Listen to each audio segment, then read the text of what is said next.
the first area, the first city I was in was Natal, which was actually called, it's the Portuguese word for Christmas. And right when I got to the mission field, it was like 2 weeks or a few weeks before Christmas. And so I thought that was fun and ironic.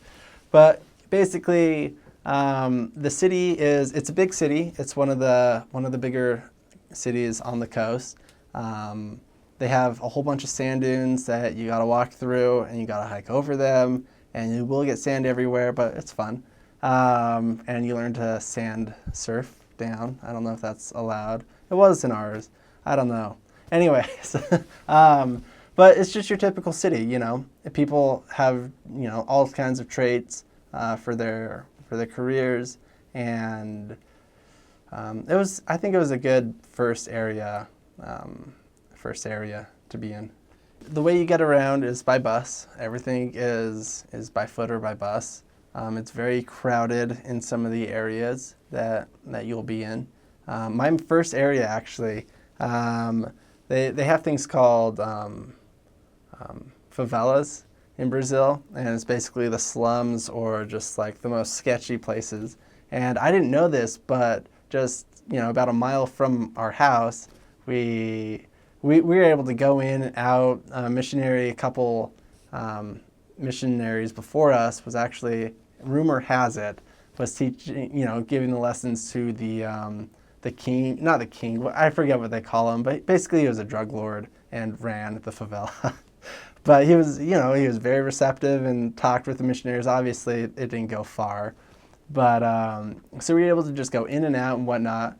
And the rest of my mission, every time I told people that I was in Natal and I was serving in that area, they asked about this one favela. And I was like, yeah, we knew tons of people. Actually, my first baptism was in that favela. I wouldn't tell them that, but fun fact. And anyways, I always got the same response of, you went in that favela. That's the most dangerous place in the Northeast, at least around here, and you should never ever go in there again. And now that I think back, it's it's kind of a sketchy place. I will never go in there again. But as a servant of the Lord, people know the two missionaries with the name tags, and for the most part, and make sure that this is true before you actually go in any favelas, but they respect that you're preaching the word of God. They know you're not any competition or a threat to them, but that you're really just there to serve the people and help the people.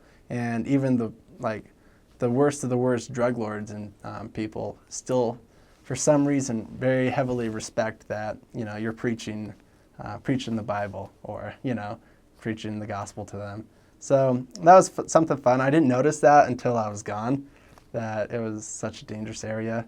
But we almost did get mugged once, but somebody stopped us right before and said, hey, around that corner, somebody's going to mug you.